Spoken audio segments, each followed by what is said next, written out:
আলাইকুম। Digital marketing 95 icon digital marketing গ্রুপের আজকের আমাদের 3 নম্বর ক্লাস। তো আজকে আমাদের ক্লাসের বিষয়বস্তু ছিল ডিজিটাল মার্কেটিং মাইন্ডসেট। তো আমরা একটু বিষয়গুলো একটু দেখি। এটা ছিল আমাদের আজকের ক্লাসের। আজকে হচ্ছে আমাদের আনুষ্ঠানিকভাবে ডে 3 নম্বর ক্লাস, ডিজিটাল মার্কেটিং মাইন্ডসেট। তো ডিজিটাল মার্কেটিং মাইন্ডসেট কি, বা এটা কি, কেন প্রয়োজন, কি কাজে প্রয়োজন, কি দরকার, এই বিষয়গুলো একটু নিয়ে আমরা একটু আলোচনা করব বা জানার চেষ্টা করব। তার আগে আমি আপনাদের কাছ থেকে একটু জানতে চাবো যে ডিজিটাল মার্কেটিং মাইন্ডসেট বলতে আমরা একটু কি বুঝি। আমরা আহ, আপনাদের মতামত একটু জানতে চাই, বা আপনারা একটু বলবেন যে হোয়াট ইজ মাইন্ডসেট, বা মাইন্ডসেট বিষয়টা কি, বা আপনাদের কোনো ধারণা আছে কিনা। আমার নাম হচ্ছে রাজন। মাইন্ডসেট জি, বলতে মনে হয় আমি যেটা যতটুকু বুঝতে পারছি যেটা হচ্ছে যে ডিজিটাল মার্কেটিং আসলে অনেক বড় একটা বিষয়। সেখানে পার্টিকুলার আমরা কোন জিনিসটা নিয়ে, আমরা ডিজিটাল মার্কেটের কোন অংশটা নিয়ে আমরা কাজ করতে চাই সেটা মনস্থির করা এবং সেভাবে আমাদের কেরিয়ারকে এগিয়ে নিয়ে যাওয়ার ব্যাপারটাই মনে হচ্ছে যে মাইন্ডসেটের ব্যাপারটা। হ্যাঁ, রাইট। আপনার এক্স্যাক্টলি বলেছেন। আচ্ছা, আমি পরে বলি সবশেষে। আর কেউ?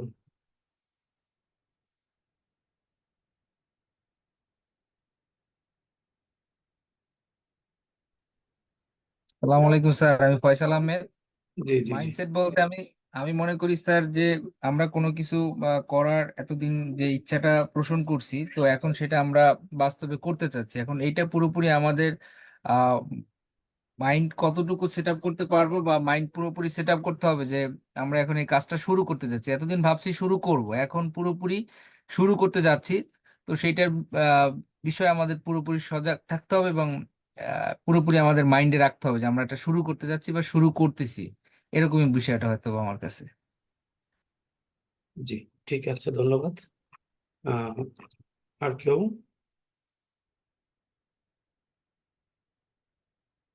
বলেন, একটু একটু করে বলেন সবাই।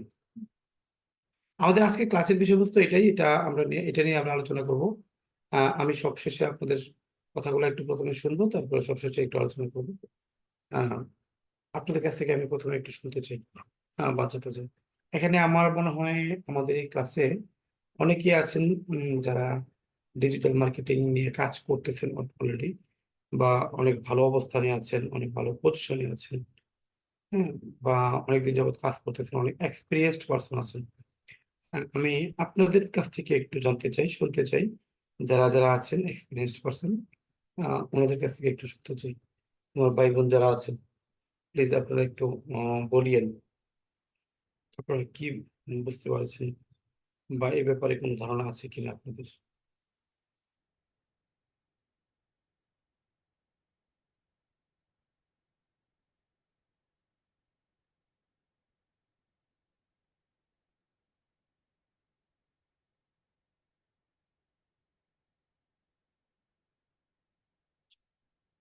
আচ্ছা, আমার মনে হয় কেউ কিছু বলতে চাচ্ছেন না, বা বলতে চাইলেও হয়তো বলতে পারতেছেন না, বা অনেকে চাচ্ছেন না।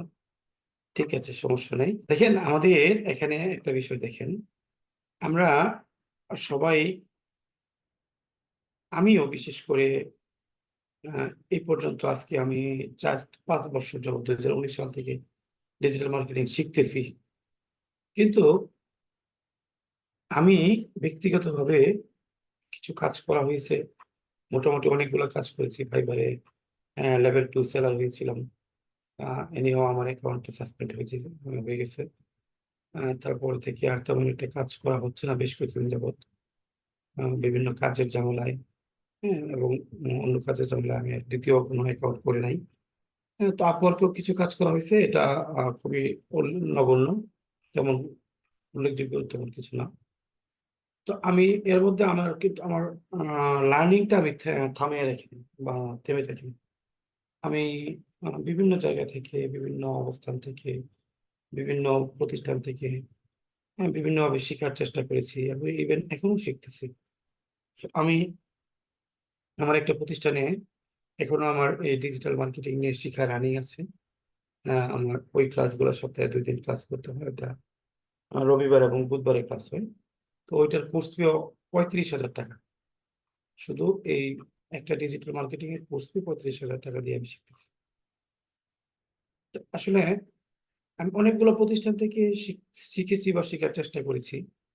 কিন্তু এখানে আপনারা হয়তো প্রথম দিন যারা ছিলেন তারা দেখেছেন কিনা ওরিয়েন্টেশন ক্লাসে আমি এই বিষয়গুলা আমাদের কি কি ক্লাস হবে, কয়টা ক্লাস হবে, কি কি শিখবো, সবগুলো কিন্তু আমাদের এখানে এই part by day to day, অর্থাৎ কোন দিনে আমরা কি শিখবো সেগুলা, কয়টা ক্লাস লাগবে শিখতে। মোটামুটি ডিজিটাল মার্কেটিং নিয়ে আমাদের যতগুলো হুম, আমি আমার কোর্সটাকে 3টা ভাগ করেছি। 3টা ভাগের মধ্যে ডিজিটাল মার্কেটিং নিয়ে যত রকমের পার্ট আছে, এমন কোনো পার্ট আমি বাদ রাখি নাই, বাকি রাখি নাই, যে পার্টগুলা আপনার অন্য কোনো জায়গা থেকে শিখতে হবে বা শেখার প্রয়োজন আছে। দেখেন এখানে 156টা ক্লাস, তার মানে প্রায় 1.5 বছরের ক্লাস। তো এটা হয়তো এত বড় ক্লাসটা আমাদের এত লং ক্লাস, একটা দীর্ঘমেয়াদী ক্লাস। এর মধ্যে আমরা আবার 3টা ভাগও আছে দেখেন। বেসিক লেভেল, তারপর হচ্ছে ইন্টারমিডিয়েট লেভেল ছিল মাঝখানে, তারপর হচ্ছে অ্যাডভান্স লেভেল, যে 96টা ক্লাস করার পরে আসছে আমাদের ইন্টারমিডিয়েট লেভেল। ইন্টারমিডিয়েট লেভেলের পরে আসছে আমাদের অ্যাডভান্স লেভেল। তো আমি এখানে লেভেল অনুযায়ী ক্লাসগুলোকে ভাগ করে রেখেছি। কারণ কি? কারণ হচ্ছে এত বড় একটা লেন্দি কোর্স যদি আমরা আপনাদের সামনে দিয়ে দিই, দাঁড় করায় দিই, তাহলে আপনারা নিশ্চয়ই ভাববেন যে ওর এই এতদিন 1 থেকে 1.5 বছর এটা কিভাবে সম্ভব, একটা ক্লাস একটা কোর্স করা, এটা তো সম্ভব না। বা অনেকে হয়তো 2-4-5টা ক্লাস বা প্রথম 2-3 মাস থাকতে পারেন খুব আগ্রহ নিয়ে, পরে দেখা গেছে আর আমরা অনেকেই পাই না, অনেকে পাওয়া যায় না। তো এই ক্লাসগুলোকে আমরা 3টা ভাগে ভাগ করছি এই কারণেই, যে অন্তত বেসিক লেভেলটাও যদি আহ, কেউ শিখে যেতে পারে, বেসিক লেভেলের যে পার্টগুলো আছে সেই পার্টগুলো যদি কেউ শিখে যেতে পারে, তাহলে অন্তত মোটামুটি ভালো একটা অবস্থান তৈরি করা যাবে। এই বেসিক লেভেলও দেখেন এখানে 96টা ক্লাস আছে, তার মানে 96টা ক্লাস মানে প্রায় প্রায় 1 বছর লেগে যাচ্ছে সপ্তাহে 2টা করে ক্লাস করতেছে করলে। তো এখন এই 1 বছরের একটা কোর্স, এই কোর্সটা চালিয়ে নেওয়ার মতো এই কোর্সটা চালিয়ে নেওয়ার মতো, অথবা এখানে দেখেন আমাদের সবাই কিন্তু সবগুলাতে আমরা ডিজিটাল মার্কেটিং প্রথমে রাখছি social media marketing. Social media marketing এর যতগুলা পার্ট আছে সবগুলা পার্ট আমরা এখানে রাখার চেষ্টা করেছি। তারপরে হচ্ছে এই যে TikTok marketing, WhatsApp marketing, LinkedIn marketing, এগুলো কিন্তু সোশ্যাল মিডিয়ার একটা অংশ। পুরা মার্কেটিং করতে পারবো, এই সবগুলো social media part, social media marketing এর অংশ। তারপর আমরা রাখছি media buying, PPC, SMS, SEM, advertising basic part, অর্থাৎ এটা যেটাকে আমরা বলছি পিপিসি, ক্যাম্পেইন। পিপিসি ক্যাম্পেইনের 2টা ক্লাস রাখা হয়েছে। গুগল অ্যাডস 2টা 5টা 6টা ক্লাস রাখা হয়েছে। বিং অ্যাডস, এ অনেকগুলো 2টা ক্লাস রাখা হয়েছে। তারপরে Facebook conversion API, Instagram ads, Pinterest, lead generation, email marketing. আমরা মোটামুটি যতগুলা বেসিক লেভেলের যেই বিষয়গুলো থাকার দরকার সেই পার্টগুলো আমরা এখানে রাখার চেষ্টা রেখেছি। যদি সম্ভব হয় আপনাদের সহযোগিতা পাই, তাহলে আমরা ক্লাসগুলো শেষ করব বা শেষ করার চেষ্টা করবো। এর মধ্যে আবার আমরা দেখেন এই বেসিক লেভেলটা শেষ করার পর আমরা মার্কেট প্লেসটাও রেখেছি, মেকিং প্রফেশনাল সিভি। একটা সিভি কিভাবে তৈরি করবেন সেটাও আমরা এখানে রাখার চেষ্টা করেছি। তারপর ফাইবার, ওয়ার্ক, এই যে আউট অফ মার্কেট প্লেসের বাইরে থেকে কিভাবে আমরা ক্লায়েন্ট পেতে পারি সেই ব্যাপারে 4টা ক্লাস রাখা হয়েছে। তো এই যে এখান থেকে সবগুলা বিষয় কিন্তু সবাই কমপ্লিট করতে পারবে না। এই দেখেন sales funnel set up, marketing, email marketing, lead generation, অনেকের কাছে এই জিনিসগুলো ভালো নাও লাগতে পারে। আমরা হয়তো এরকম হইতে পারি, এরকম চেষ্টা থাকতে পারি যে আমি 1টা 2টা স্কিল শিখেই আমি আমার ক্যারিয়ারটা গড়ার চেষ্টা করব। তো হ্যাঁ, 1টা 2টা স্কিল শিখে ক্যারিয়ার গড়া যাবে।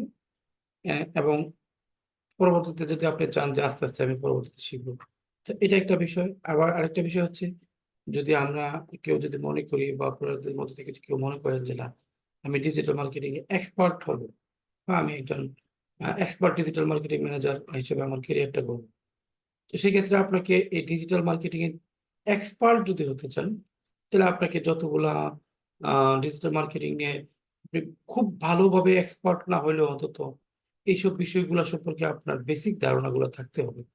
বেসিক ধারণাগুলো যদি আপনার না থাকে, তাহলে কখনো ডিজিটাল মার্কেটিং এক্সপার্ট হিসেবে আপনি কাজ করতে পারবেন না।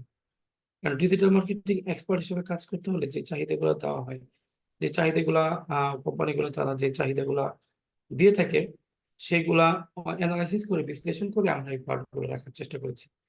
অনেক কোম্পানি, প্রত্যেকটা কোম্পানি একই ধরনের চাহিদা দিয়ে থাকে না। একেকটা কোম্পানির একেক ধরনের চাহিদা থাকে। হুম? তো আমি অনেকগুলা কোম্পানি তারা কি চায়, কি চাহিদা, যে তারা কি ধরনের কাজের ডিমান্ড, এই সবগুলো বিবেচনা করে দেখা গেছে যে একেকটা কোম্পানিতে একেকটা কাজের চাহিদা থাকে বা একেক ধরনের কাজের চাহিদা থাকে। তো সেই ভিত্তিতে আমি চেষ্টা করেছি ডিজিটাল মার্কেটিং নিয়ে যত বিষয় আছে সবগুলো রাখা। আপনাদের যাতে অন্য কোথাও যাইতে না হয়, অন্য কোথাও যাওয়ার প্রয়োজন না পড়ে। তো এই যে এত বড় একটা কোর্স, একটা ডিপ্লোমা কোর্সের মতো। তো এই ডিপ্লোমা কোর্সটা করার জন্য তো আপনাকে অ্যা ১ থেকে ধরে নিলাম আমি ন্যূনতম ১ বছর সময় দিতে হবে। তো ১ বছর সময় দেওয়া একটা কোর্সের জন্য এটা কিন্তু আ সাধারণ কথা না। এটা অনেক কঠিন কথা। আ তো সেই ব্যাপারটা ১ টা বছর এখানে লেগে থাকা, ১ টা বছর ধৈর্য ধরে লেগে থাকা, ১ টা বছর শ্রম দেওয়া, পরিশ্রম করা, অ্যা একজন নিজেকে একজন সার্থক ডিজিটাল মার্কেটার হিসেবে প্রতিষ্ঠিত করা, সারা পৃথিবীব্যাপী একজন ডিজিটাল মার্কেটিং এক্সপার্ট হিসেবে নিজেকে প্রতিষ্ঠা করার জন্য আমাদের যেই মানসিক শক্তিটা দরকার, আমাদের যে মন মানসিকতা দরকার, আমাদের যেই আত্মবিশ্বাসটুকু দরকার, আ সেটুকুকে মূলত বলা হচ্ছে যে মাইন্ডসেট। তো মাইন্ডসেট নিয়ে আমার একটা আর্টিকেল আমি লিখেছি, অনেক বড় একটা আর্টিকেল লিখেছি।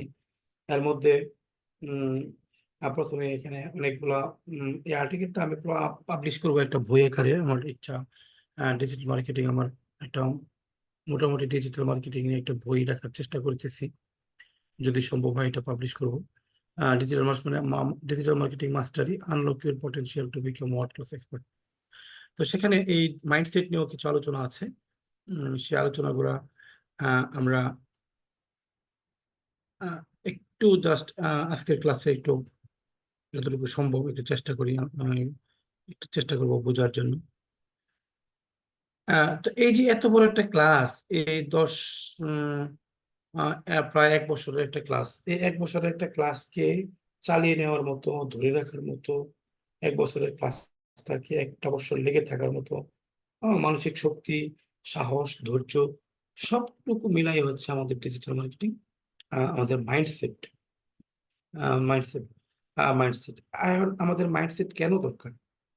দেখেন, আ দিন শেষে আপনি সারাদিন ঘোরাঘুরি করতেছেন, আসছেন, খাচ্ছেন, যাচ্ছেন, আসতেছেন, বন্ধুর সাথে আড্ডা মারতেছেন। আমিও মারতেছি। হ্যাঁ? বিকেলবেলা বাসায় আসি, আবার সন্ধ্যার সময় ঘুরতে চলে যাই। তো আমাদের মাইন্ডসেট কিন্তু চলে যাচ্ছে আমাদের আ এই পরিবেশ পরিস্থিতি বা পারিপার্শ্বিকতা সবকিছু আমাদের মনটাকে অ্যা অন্যদিকে ডাইভার্ট করার চেষ্টা করে, যেটাতে আমরা দীর্ঘদিন যাবৎ অভ্যস্ত হয়ে গেছি। যেমন আমরা বিকেলবেলা কাজ থেকে ফিরে বা অফিস থেকে ফিরে বা সন্ধ্যায় অফিস থেকে ফিরে অ্যা আমরা যে একটু কাজ শিখতে বসবো, একটু প্র্যাকটিস করব, সেটা আ আমাদেরই মন চায় না। আমারই চায় না। বিকেলবেলা স্কুল থেকে আইসা আ একটু রেস্ট নেওয়ার পর সন্ধ্যার সময় নামাজ পড়া। মনে হয় যে একটু যাই, বাইরে যাই, বন্ধুদের সাথে একটু আড্ডা মারি। তো আড্ডা মারতে গেলে ৮ঃ০০, ৯ঃ০০, ১০ঃ০০ বেজে যায় অনেক সময়। কিন্তু এই যে আমাদের একটা দীর্ঘ সময় বন্ধুদের সাথে আড্ডা মেরে চলে যাচ্ছে, হুম? সেই সময়টুকু আ আমরা কোনোভাবে এটা কাজে লাগাইতে পারতেছি না বা আমাদের ফ্রুটফুল হচ্ছে না। তো এই যে দীর্ঘ সময় আড্ডার মধ্যে চলে যাচ্ছে, এই সময়টুকু যদি আমরা আ আড্ডায় না গিয়ে, বাইরে না গিয়ে, ঘুরতে না গিয়ে আমরা যদি একটু স্কিল ডেভেলপমেন্ট করার জন্য বা নিজেকে একটু ভালো অবস্থানে নিয়ে যাওয়ার জন্য, ভালো পজিশন তৈরি করার জন্য যদি একটু সময় দিতে পারতাম, তাহলে হয়তো আমরা আরো ভালো করতে পারতাম। তো এটা কেন হচ্ছে? আমরা সন্ধ্যার সময় বিকেলবেলা অফিস থেকে এসেই কেন বাইরে চলে যাচ্ছি? বাইরে চলে যাচ্ছি আমরা এই কারণেই, কারণ আমাদের লাইফে ছোট সময় থেকে আমরা এই কাজটা করে অভ্যস্ত হয়ে গেছি। বিকেলবেলা স্কুল থেকে আসে দৌড়ে মাঠে যেতাম, মাঠে গিয়ে বন্ধুদের সাথে খেলা করতাম, আড্ডা দিতাম। হ্যাঁ, আবার সন্ধ্যায় বিকেল স্কুল আসে, যখন ছাত্র ছিলাম সন্ধ্যায় বাসায় এসে হাত পা ধুয়ে বা ফ্রেশ হয়ে পড়তে বসতাম। কিন্তু এটা যতই বড় হচ্ছি ততই আমাদের এই সময়টা আস্তে আস্তে দীর্ঘ হচ্ছে। যখন কলেজে পড়তাম তখন সন্ধ্যা বাসায় ফিরতাম না, দেখা গেছে বাসায় ফিরতে ফিরতে 8-9টা বেজে যেত। তো ঠিক ওই অবস্থাটাই যে একটা দীর্ঘদিনের যে একটা অভ্যাস আমাদের মনের মধ্যে গেঁথে গেছে, যে বাসায় এসে আবার একটু ঘুরতে যেতে হবে, বন্ধুদের সাথে আড্ডা দিতে হবে। এটা আমাদের মনের মধ্যে একটা শক্তভাবে অবস্থান করে আছে এবং এই অবস্থান থেকে আমরা কোনোভাবে বের হতে পারতেছি না। কেন পারতেছি না? আমাদের পারিপার্শ্বিক অবস্থার কারণে, আমাদের সমাজের কারণে, আমাদের বন্ধুদের সাথে যে আমাদের টান সম্পর্ক সেটার কারণে। কিন্তু সেটা যে আমার কেরিয়ারকে ধ্বংস করতেছে বা আমার আ স্কিলটাকে আ আমি যে স্কিল ডেভেলপমেন্ট করব, আমি একটা কাজ শিখবো সেটার পথে অন্তরায় হয়ে দাঁড়াচ্ছে বা বাধা হয়ে দাঁড়াচ্ছে, সেটা আমরা কোনোভাবেই বুঝতে পারতেছি না। আমরা আমাদের মনের অজান্তেই আমাদের সময়গুলো নষ্ট করতেছি, আমাদের সময়গুলো কিল করতেছি। সেই সময়গুলোকে যদি আমি আ আ একটু করে একবারে হয়তো হুট করে আমাদের এই দীর্ঘদিনের অভ্যাস থেকে আমরা বেরিয়ে আসতে পারবো না। এই দীর্ঘদিনের অভ্যাস থেকে বের হয়ে আসতে হলে আমাদের একটু সময় নিতে হবে। হঠাৎ করে চাইলেই আমি আজকে বাইরে যেতে পারবো, আজকে বাইরে যাব না। বন্ধুর সাথে আড্ডা দিব না। এটা আমি বললেই পারব না। হবে না। কেন হবে না? কারণ এই যে দীর্ঘদিনের অভ্যাস, সেটা আমাকে আমার মনের মধ্যে আমার অবচেতন মনে গ্রাস করে বসে আছে। আমার অবচেতন মন সবসময় আমাকে বলতেছে যে, "এখন তোমার বাইরে যাওয়ার সময় হচ্ছে, বাইরে যাওয়ার সময় হচ্ছে। হ্যাঁ, তুমি এখন বাইরে যাও, বন্ধুর সাথে আড্ডা মারো।" তো এই যে অবচেতন মন বারবার আমাকে পীড়া দিচ্ছে বাইরে যাওয়ার জন্য। এই যে অবচেতন মনের কারণে আমি বাইরে চলে যাচ্ছি। তো হঠাৎ করে আমি চাইলে এটা এই সময়টুকু আমি দিতে পারব না বা কম্পিউটার নিয়ে বসতে পারব না। তাহলে আমি কি করব? আমাকে সময় নিতে হবে। সময়টা কিভাবে নিব? আ আমি আজকে বা আগামীকালকে আমি বাইরে যাব ঠিকই। সন্ধ্যার পরে বাইরে যাব। অন্য সময় যখন আমি আ যদি আমি ৯টার সময় বাসায় ফিরতাম, তাহলে আগামীকালকে আমি 8:30 টায় বাসায় ফিরে আসব। আ ০.৫ ঘন্টা আগে বাসায় ফিরে আসব। এভাবে ২ দিন চলবে। ২ দিন পরে আ আবার তারপরে ২ দিন ৮ টায় বাসায় ফিরে আসব। এভাবে একটা পর্যায়ে আমার যদি ইমার্জেন্সি কোনো প্রয়োজন না থাকে, তাহলে আমি বাইরে যাব না। এভাবে আমার অবচেতন মনে একটা মাইন্ডসেট তৈরি হবে আমার, যে আমার একটা লক্ষ্য আছে, আমার একটা টার্গেট আছে, আমার একটা উদ্দেশ্য আছে। সেই উদ্দেশ্য, লক্ষ্য, টার্গেটটা আমাকে পূরণ করতে হবে। আমার একটা গোল আছে, সেই গোলটাকে আমাকে অর্জন করতে হবে। আমি যদি আমার লক্ষ্য, আমার টার্গেট পূরণ করতে না পারি, তাহলে আমি অন্য সবার থেকে পিছিয়ে পড়ব। দেখেন বর্তমান যুগে অ্যা চাকরি এই চাকরি করে দেখেন তো দেখতে এই যে রিসেন্টলি যে ঘটনাটা ঘটেছে, যে চাকরিতে কোঠা আন্দোলন বা কোঠার জন্য যে বিশাল বড় আন্দোলন। এই যে হাজার এই কোঠা আন্দোলনের মাধ্যমে জানতে পারলাম যে ২৩ লক্ষ ছেলেমেয়ে বেকার আছে বাংলাদেশে। তো এই ২৩ লক্ষ ছেলেমেয়ের চাকরি কোথা থেকে পাবেন? কে দিবে? কোথা থেকে আসবে এই এই ২৩ লক্ষ ছেলেমেয়ে যদি চাকরির পিছনে না ঘুরে, তারা যদি নিজেরা নিজেদের স্কিল ডেভেলপমেন্ট এর পিছনে ঘুরতো, তারা যদি একটু দক্ষ হওয়ার চেষ্টা করত, তারা কিন্তু চাকরির পেছনে ঘুরতো না। আপনারা যারা এখানে আছেন, আপনারা আ হয়তো অনেকেই কেউ আছেন স্টুডেন্ট বা অনেকেই আবার স্টুডেন্ট না, চাকরি করতেছেন। হয়তো প্রয়োজনে চাকরি করতেছি বা আমিও করতেছি। কারণ আমরা তো ওইভাবে এখনো পর্যন্ত স্কিল ডেভেলপমেন্ট করতে পারি নাই বা ওইভাবে দক্ষ হতে পারি নাই। আমরা যদি চাই বা চেষ্টা করি, তাহলে কিন্তু আমরা আমাদের ইনকামের পথটা বা আমাদের ক্যারিয়ারটাকে একটু চেঞ্জ করতে পারি। হ্যাঁ? এখানে আমরা চাকরি করি, সরকারি চাকরি করি বা অনেকে বেসরকারি চাকরি করি। সকাল ৯টা থেকে বিকাল ৫টা-৬টা পর্যন্ত চাকরি করতে হয়। সেক্ষেত্রে আমরা হয়তো বেতন পাই কত ২৫, ৩০, ৪০, ৫০, ৬০,০০০ টাকা বেতন পাই। অনেকের হয়তো এই টাকা দিয়েও খুব ভালোভাবে চলে, আবার অনেকে এই টাকা দিয়ে খুব ভালোভাবে চলে না। তো এর পাশাপাশি আমরা অনেকে তো চেষ্টা করি, হ্যাঁ? যে একটু অনলাইনে কিছু করা যায় কিনা।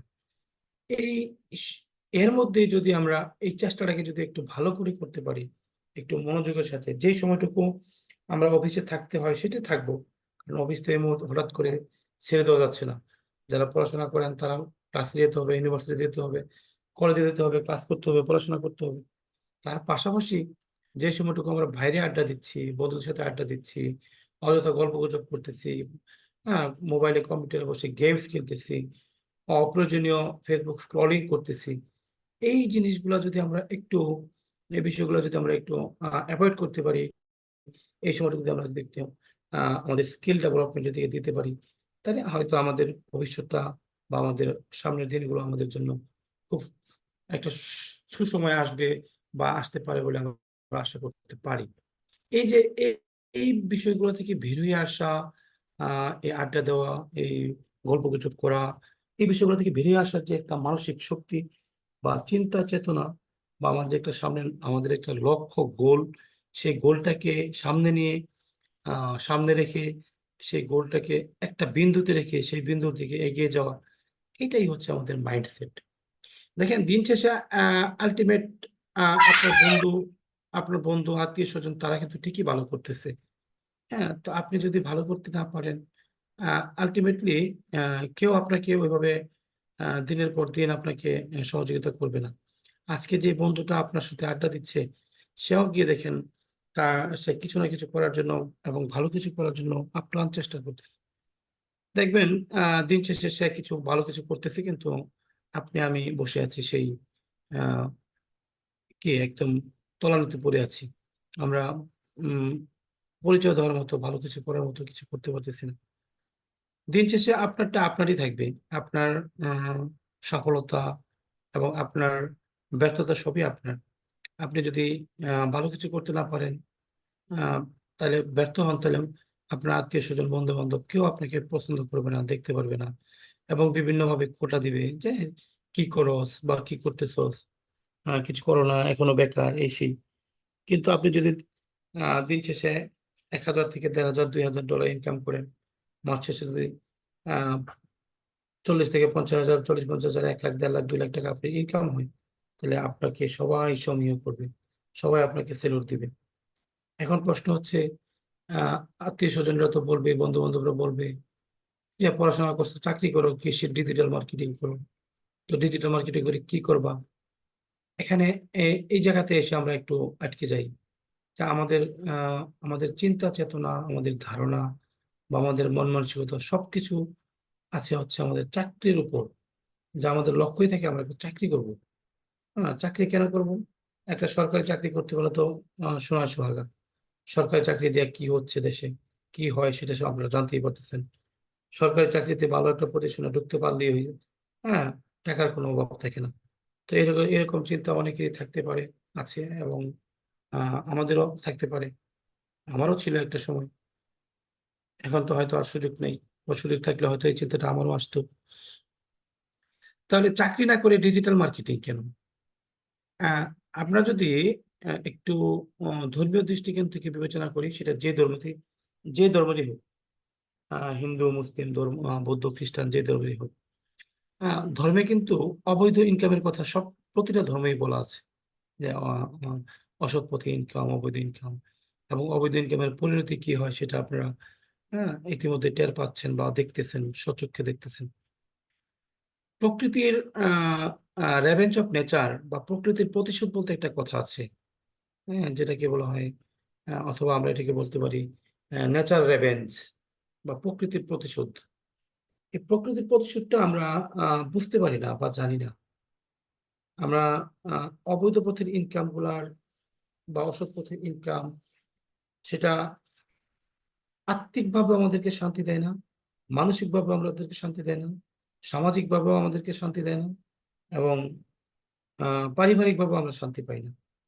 একটু সমাজের চতুর্দিকে চারপাশে একটু লক্ষ্য করে দেখবেন, যারা ঘুষ খায়, সুদ খায়, তাদের পরিবারে আ কতটা অশান্তিতে তারা থাকে। তাদের ছেলেমেয়েদের কি অবস্থা থাকে, তাদের বউ-বাচ্চা কিরকম থাকে। আমি অ্যা এখানে যারা আছেন সবাই মোটামুটি অ্যাডাল্ট, শিক্ষিত। এখানে অশিক্ষিত কেউ নাই, মূর্খ কেউ নাই। সবাই যারা আছেন আপনারা একটু চতুর্দিকে আপনাদের চারপাশে একটু নজর নজর দিবেন। একটু জাস্ট চোখ বুলাবেন, দেখবেন তাদের অবস্থা কি। আর যারা একটু সৎ পথে চলে, তাদের অবস্থানটা কোথায়? হ্যাঁ, সৎ পথে যারা চলে তা বা চাকরি করে যারা সৎ থাকতে চায়, তারা খুবই সমাজের নিগৃহীত এবং অবহেলিত হয়ে থাকতে হয়। কারণ বর্তমান প্রেক্ষাপটে বাস্তবতার সাথে তাল মিলিয়ে চলতে পারে না। কিন্তু তারা পারিবারিকভাবে, মানসিকভাবে, আত্মিকভাবে এবং সামাজিকভাবে তারা সম্মানিত ব্যক্তি। সবাই তাদেরকে সম্মান করে, পরিবারের সবাই সম্মান করে, পরিবারে একটা সুখ থাকে। তো এই যে এই অবস্থানটা থেকে বেরিয়ে আসা, চাকরি করলে সৎ পথে থাকতে চাইলে টানাপোড়েনের জীবনযাপন করতে হবে। আবার যদি টানাপোড়েনের জীবনযাপন করতে না চাই তাহলে অসৎ পথ থেকে অবলম্বন করতে হবে, অসৎ পথটাকে বেছে নিতে হবে। তো এখানে ২ দিক থেকেই সমস্যা। সৎ পথে থাকতে চাইলে টানাপোড়েনের জীবনযাপন করতে হয় এবং আ টানাপোড়েন থেকে বেরিয়ে আসতে চাইলে অসৎ পথে জীবনযাপন করতে হয়।